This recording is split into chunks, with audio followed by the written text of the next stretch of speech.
engagement is one of these terms. I mean, I've been, hearing this term pretty much, for the last couple of days, and I think this will continue.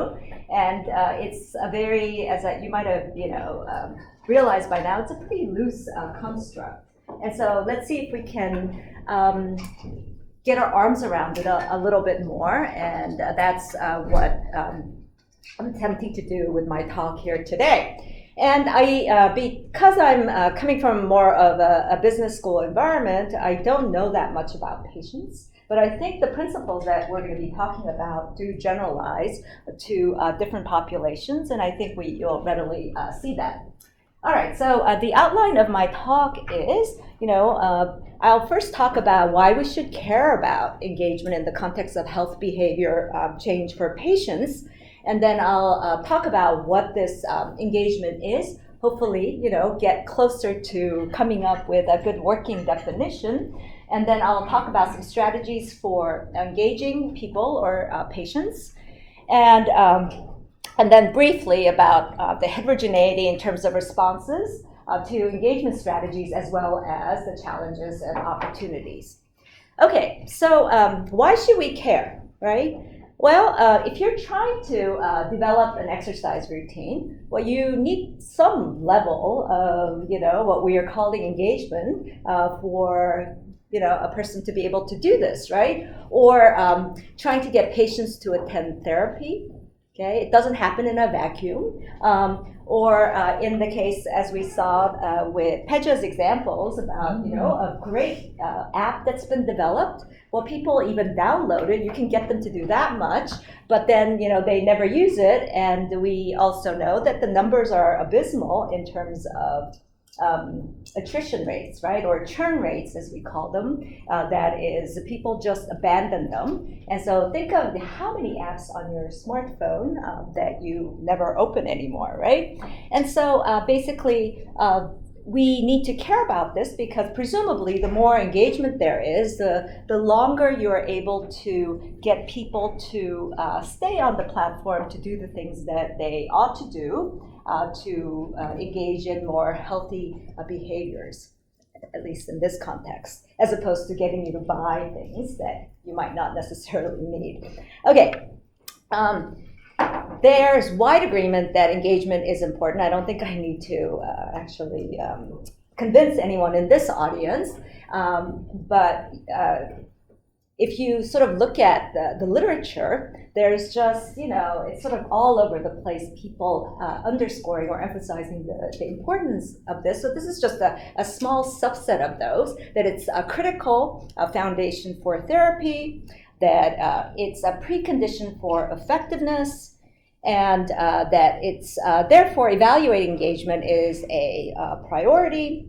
And then here, as enthusiasm for the notion of engagement has grown, however, so too has an appreciation for the complexity of the construct. Okay, so there is acknowledgement that this is a tough thing to get our arms around, and there are many, many definitions across various fields. So I just quickly used Google Scholar to see how many hits I get if I type in engagement, and it was some like an eye-popping 5 million. And then if I put health and engagement, it's 3.6 million.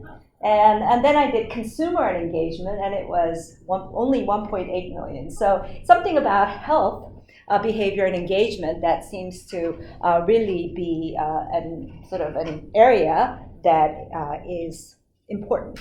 Okay, and if you, so basically a lot of definitions, and I've been working with Billy Nahum Shani to sort of develop a conceptual framework, not so much of a model yet. If you remember the distinction that Donna talked about yesterday. And what we came up with is this working definition, which is a dynamic state of interest and energy directed toward a focal task or stimulus. Okay? We're actually pretty pleased with this for the time being. And what is in there is there's this notion of motivation that is required, which underlies the sources of energy and interest. And engagement then turns out to be some visible manifestation of this energy and interest. And if you look at, the literature, and we're sort of, on board with this, the idea that, it has this behavioral, cognitive, and affective component, but, in the literature, they don't really specify which of these components really is representing engagement, right? And what I would like to posit is that there is a way to look at it that is neuroscience-based, and I will get to that in just a moment. And basically, so what happens is, at a practical level, the way engagement is assessed is based on behavioral outcomes. So what is effective engagement? Well, if there's sufficient engagement so that you see the outcome that you intended, well, then there is effective engagement. It's sort of circular, right? Which doesn't get us closer to sort of getting our arms around the construct. Okay, so how do you go about engaging people? Well, I think we've seen slides like this already multiple times, but essentially, you start out by figuring out what you need to know what your target population is. So if you use an example like, smokers trying to quit, let's say you are trying to come up with, the outcome or distal outcome is to get them to quit, and maybe just, over the long term, right? But maybe, so then, the question is also, how do you, what do you need them to be engaged with? Is it some target behavior? So in this example, it might be something like a self-regulation strategy that you want people to implement, because quitting, smoking is pretty darn hard. And so you could try to help people with either mindful meditation techniques or something, a strategy to get them to do that. And then importantly, how long should you actually implement this for, as well as, how often, which is a pretty non-trivial question, right? But smoking, we know it's really, really hard to quit smoking. I've never smoked, so I don't know personally, but just observing how hard it seems to be for people, and if you look at the relapse rates and so on, it's just physically addictive, right? So it sort of suggests that you need a lot of, prompts along the way. So you need people to be engaged with whatever strategy that you are implementing in order for it to be potentially effective. And then the question is also, what strategies should you consider? Well, we want them to be engaging, right? And there are sort of a suite of them to choose from. So how do you, go about doing this? And if you look at the behavior change literature, and this has been talked about yesterday as well, it seems like, this is the one that's, the control theory gets a lot of traction. And there are a lot of studies showing this. And so there is a sort of a meta-analysis or systematic review done by Susan Mickey et al., looking at the effectiveness of these methods or techniques, so to speak. And by and large, what she and her colleagues seem to find is that self-monitoring is particularly effective. So if you can give people a prompt or a cue for self-monitoring, and then especially if you then combine it with one of these other methods or techniques and give them a prompt for those, that seems to sort of boost success rates in either losing weight or getting people to exercise more or what have you, okay? So that's pretty, it seems like a pretty high effort sort of thing to get people to self-monitor, right? And then self-determination theory is, in my mind, being sort of adjacent to your field. It's related, in my mind, to control theory. I don't know how you think about that. And we know that those are important dimensions that are driving behavior change: autonomy, belongingness, and self-control. Okay, or control, I should say. So what I like to bring to the table here is more of a neuroscience perspective. And I do that because even though I'm a consumer psychologist by training, I've been doing something called consumer or decision neuroscience for now probably the last 15 years or so. And so I have learned at the feet of some really talented people, and I've done a number of neuroimaging studies to try to understand the neural mechanisms underlying decisions that consumers make, but it doesn't necessarily need to be just in consumer context. So I've been informed by two sort of theoretical frameworks that I'd like to share with you, sort of to lay the groundwork.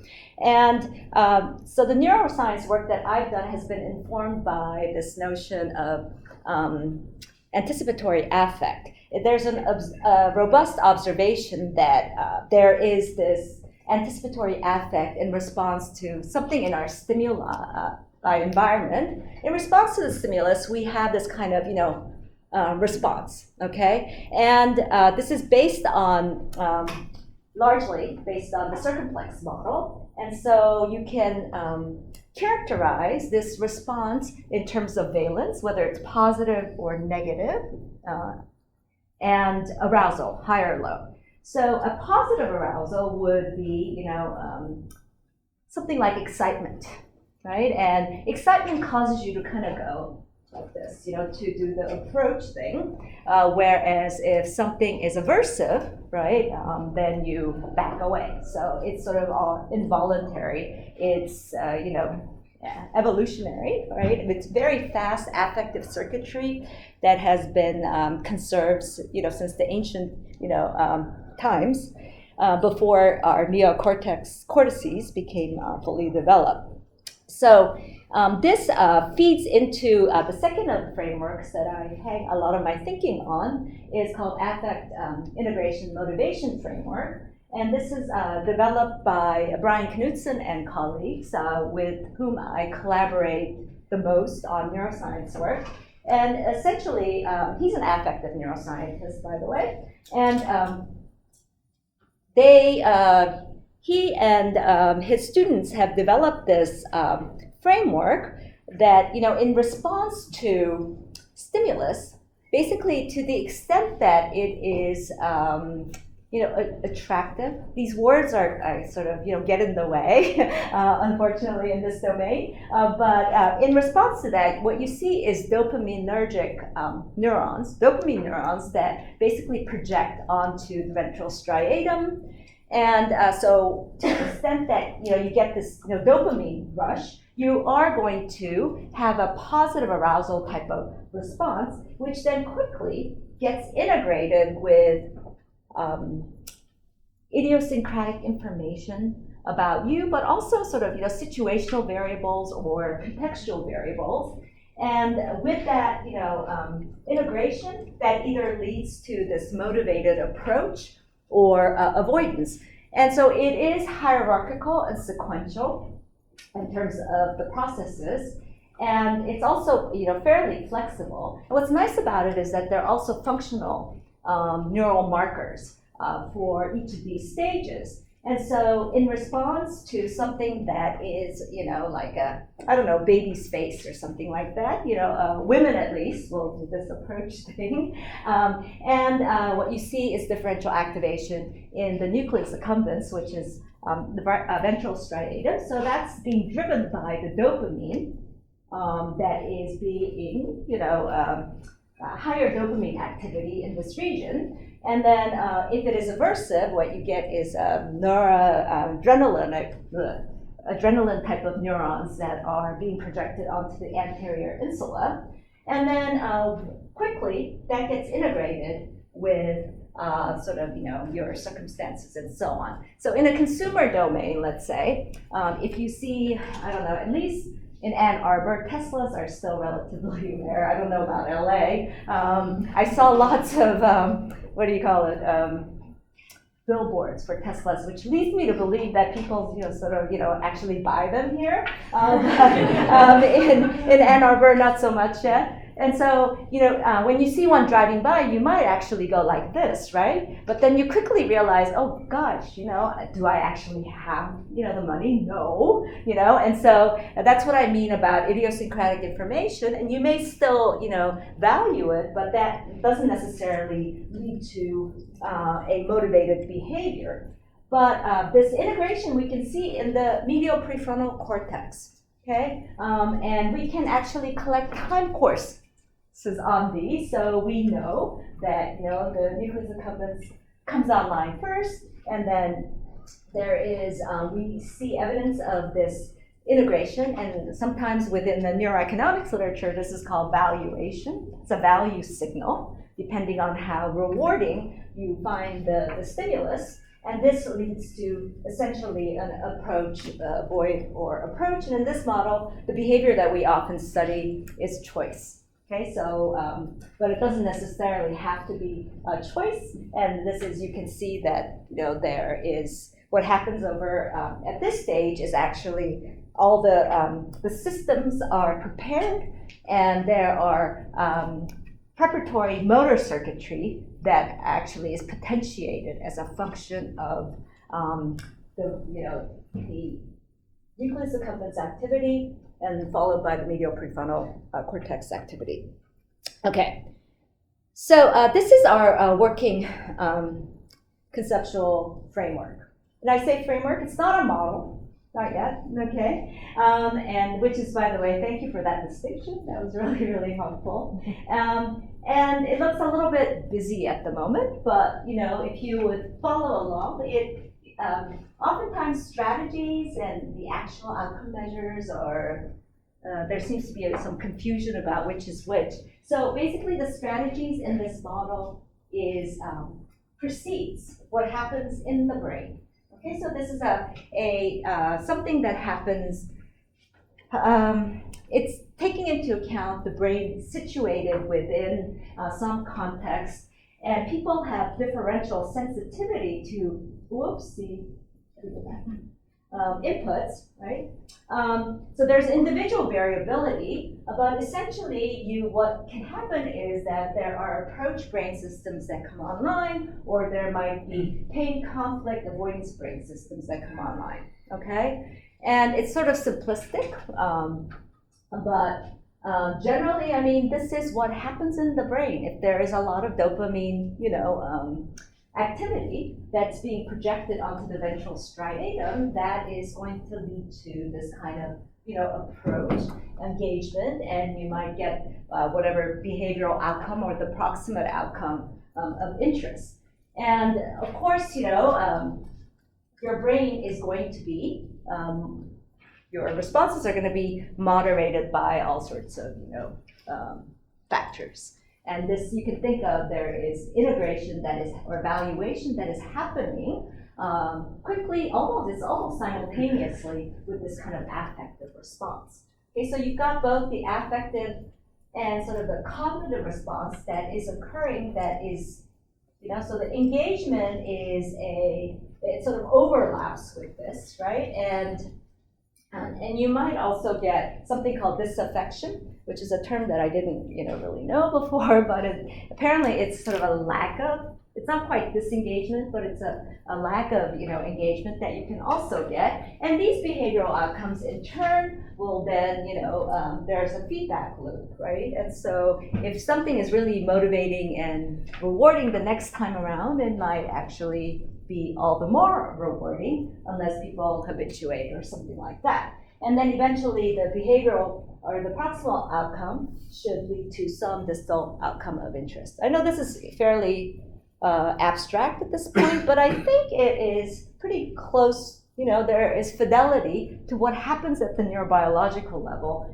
And I really believe that if you're going to develop, you need to develop a theoretical, account of these kind of the squishy, constructs. And I think that this gets us pretty close. Can I ask a question? Sure. Can one infer that on the feedbacks that the ones that are longer path or slower time scale? No. No? No. Yeah, sorry, I don't quite, this is almost like a back of the envelope type of drawing that I came up with for now. But, certainly I think you could, it is dynamic, right? It's not a static model. So certainly, I think that, that would be a nice element to incorporate. If you have multiple feedback, you have at least 3 loops. Yeah, that's true. And then the main one, right? Which then, like, depending on how people have responded to a particular strategy, that might affect how they then respond to the input the second time around. I mean, it should, right? But then it also might not.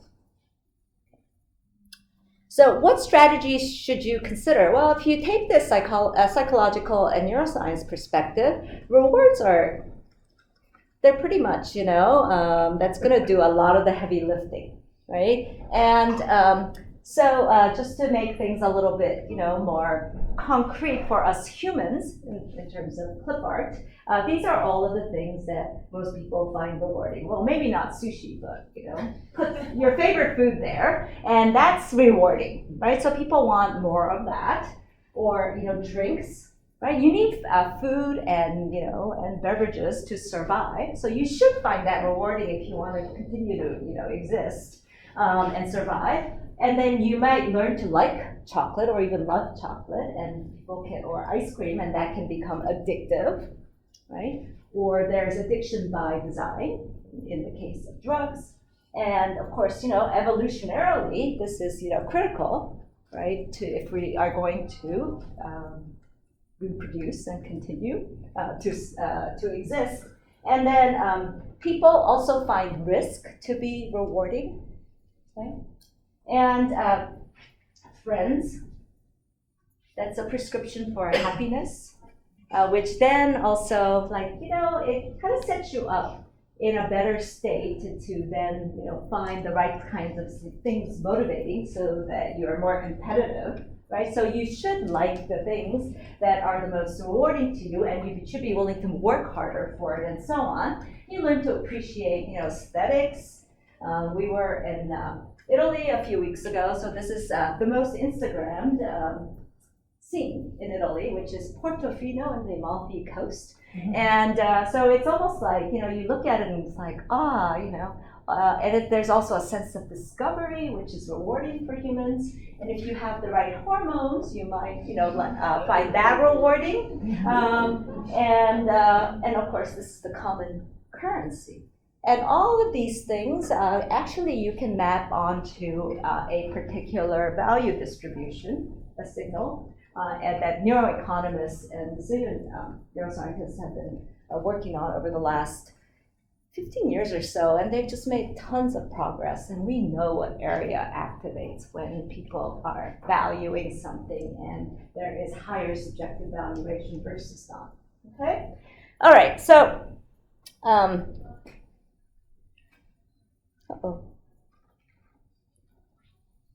So where does all this come from? This might be familiar to some of you, so I apologize if you've seen this before, but this is Wolfram Schultz's, really famous study in Science, 1997. Why is it so famous? Well, these are neuronal firing patterns, right? So they do single neuron recordings in monkeys. And what they, of course, expected is if you give a monkey a reward, then you see this spike in dopamine neurons, okay, firing. But what they then observed is over time that when they gave the reward, there was no spike. Instead, just when the monkeys see it, that's creates an expectation of the reward, and so you get the neural firing at the anticipatory state, and basically, there's a prediction that you're going to get the reward, and so we see this shift with learning that the neural firing occurs before the actual reward takes place. And then if you remove that reward, you still get that, expectation, right? But Let's say that you expect at 5 o'clock every day you're going to get your yummy juice, and the 5 o'clock arrives, there's a spike in dopamine, but then you actually don't get the reward, and there is a dip. Okay, so then that positive association then becomes, over time, loosened. And so, I'll show you this. This might be a little bit, easier for you to digest, which is kind of maps out the dopamine activity and the time course thereof. So essentially, you get a prediction error here, which is why if something doesn't happen, overall, dopamine levels are obviously lower. But it's really, there are expectations that are driving actual neural responses, in the brain, and these are neurons that then get projected onto the ventral striatum, the nucleus accumbens that I told you about earlier, and so on. Okay, and you can learn, right, what is rewarding over time. So this is a Turkish bazaar, and like, how do you, decide which you prefer, right? There's learning over time as to, which is the most preferred. And there's also a lot of interesting work around what prices, do to this valuation and so on.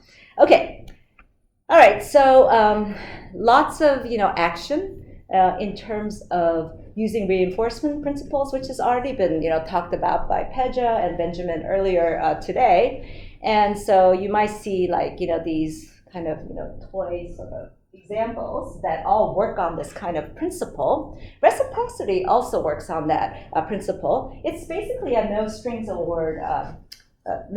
attached reward, and so people respond positively to being given something for free, right? And then they're more likely to reciprocate. And Peja also beautifully set up the notion of variability or novelty, sometimes it's called. Yeah, people habituate, right? And so after a time, if something becomes expected, there isn't going to be this sort of the dopamine spikes that we see earlier on in a learning time course. And so the variable reinforcement schedules we know is the most effective. So if people don't know how many they need to get right before getting the reward, or how long between the rewards, that sort of uncertainty is really more rewarding than something that they expect. Yes. Oh, sorry. And then the other really workhorse in my mind in terms of thinking about engagement strategy is really around self-relevance. Okay, and linking back to what we talked about before, these are evaluation areas. The ventromedial prefrontal cortex, which is correlated with that integration valuation process, right? And basically, we know that when people are engaging in self-related processing, that's the area that comes online. So social neuroscientists are really obsessed with this area. And so your own Matt Lieberman in the psychology department here has done a ton of work on this. And it's sort of, people love themselves for the most part, right? And so if you put people in a scanner and you have them do nothing, it's the medial prefrontal cortex that is being differentially activated. People are just thinking about themselves and things that are relevant to themselves, right? Self-relevance, we know, is motivating for people, and that's going to lead to engagement. Yeah, why would you engage in a task that's not directly relevant to you? For the most part, we wouldn't, right? And how is self-affirmation related? I'll tell you in just a moment. And so this is I've worked both in kind of the social neuroscience area as well as kind of, I don't like to call I don't want to say neuroeconomics, consumer neuroscience area. So this work, I've got data in both domains, but since, we're talking about health and behavior change, what I'm going to do is leverage or tell you about the work done by Emily Falk, who is used to be at, she got her PhD here with Matt Lieberman, And then she was at Michigan for a few years before moving on to the Annenberg School at Penn. And so she's now a health communications neuroscientist. Okay, and she's done a number of studies where she looks at the effects of self-relatedness on health behavior change. And so this is just one of those studies, and she gives people in the scanner a bunch of ads having to do with, this is an anti-smoking type of a study where she recruited something like 40 male smokers who are heavy smokers, and then put them in the scanner, and she had them look at a bunch of ads, and there were of course control ads as well, but whatever elicited the greatest medial prefrontal cortex activity then led to a more positive change in terms of higher quit rates or less smoking anyway. So this was over a 30-day period, if I recall. And so what she measured was this positive change in expired carbon monoxide. So the positive numbers are better than the negative numbers. And then there was also sort of an average decrease in the number of cigarettes that these people smoked. So it went from an average of 21 to 5, which is a big significant difference. And this number, this average, is higher if there's greater medial prefrontal cortex activity in response to these sorts of messages. Okay, so she's continued to work in this type of domain, and she asked the question, can you sort of then manipulate self-related processing to change brain activity? Well, presumably you can do that, but more importantly, can you then predict behavior change in the health domain? And so what she did was to leverage self-affirmation theory, which we know increases self-related processing. And self-affirmation theory is basically, what underlies this is the notion that people are really motivated to maintain a global positive self-view. And so threats to the self-worth will be met with resistance. So if you, highlight sources of self-worth, even statements like, I'm full of energy, vim and vigor, or, something corny. But that might buffer these effects. And then and she wanted to study sort of the neural basis of these affirmation effects and see whether people were then were more likely to process these health messages in a domain like having to do, in this case, it was physical activity. So let me just tell you what the study is. So she recruited people who were couch potatoes, okay? So if you don't know what a couch potato is, I'm sure you're familiar with the desk potato-dom, or if there's such a thing. We spend a lot of time at the desk sitting, right? And what she then did was to basically give them affirmations, okay, or not, or some control messages. And then in the scanner, they viewed a bunch of messages around these sorts of the health risks around cardiovascular disease, like being sedentary, right? And so the study went something like this. At baseline, she gave people a triaxial accelerometer, and basically then there was this intervention, which was the fMRI component, which I'll tell you about in just a moment. And then after that, for 4 weeks, they collected more accelerometer data, and they also sent people text reminders. And so what does this intervention look like? Well, the scan is basically, people were randomized. They either got the affirmation messages or got control messages, and then everyone got the health messages, okay, about kind of the risks of being, sedentary. So they looked something like this. People who sit less are at lower risk for certain disease, and then there were some, supporting arguments for that. And then they were encouraged to actually think about doing that thing that would, counter the risk, okay? And then press the button when they had done that. It was just kind of, they were in a scanner, so they couldn't actually perform the physical activity, but they went through the thoughts of that. So basically stretch everything you can think of, arms, legs, neck, shoulders, right? So we can sort of imagine, doing that. And if you look at the data over the 30 days after the scanning, you can see, so the percentage of sedentary days go down if you are affirmed as opposed to if you're in the controlled condition, okay? And if you look at the effect of, the affirmation, so you compare the people that are affirmed versus unaffirmed, well, the affirmed people should get, there should be greater ventromedial prefrontal cortex activity, right? And indeed, that was the case. And then if you look at basically, what happens as a function of your ventromedial prefrontal cortex, that's the integration valuation area, right? That is differentially activated. You can see on average it does go down, but most of the action is in this group, right? So the more ventromedial prefrontal cortex activity there was in response to these messages, you saw that in fact, their physical activity improved, okay?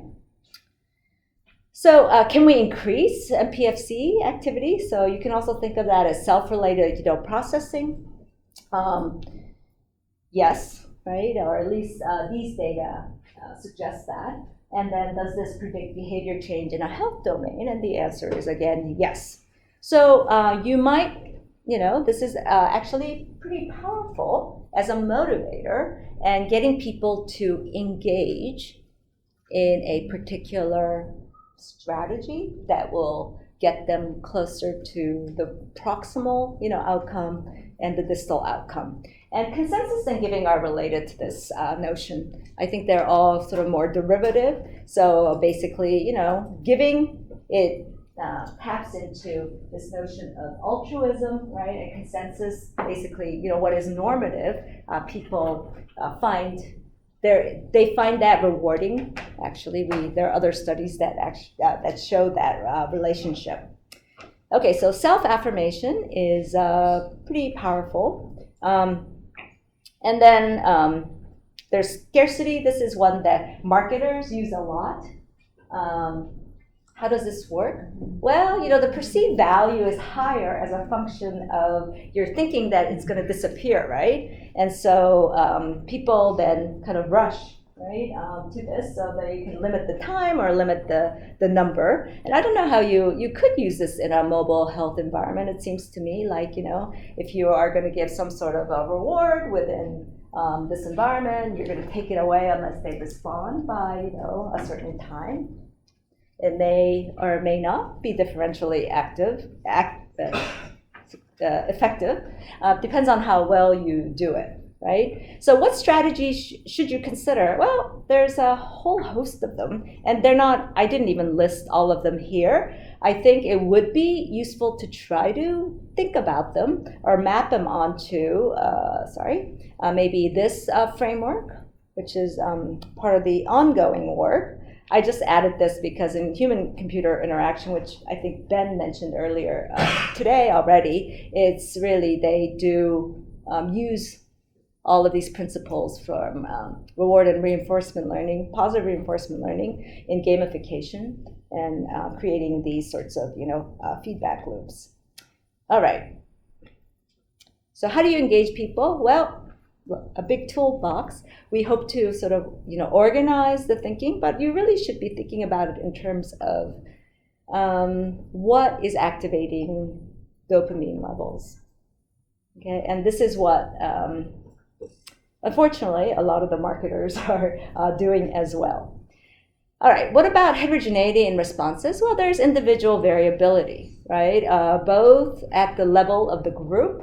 So there are huge cultural differences, and so that's another area that I study. So I worked in cultural neuroscience, and that's really, really tough because there are a lot of moving parts.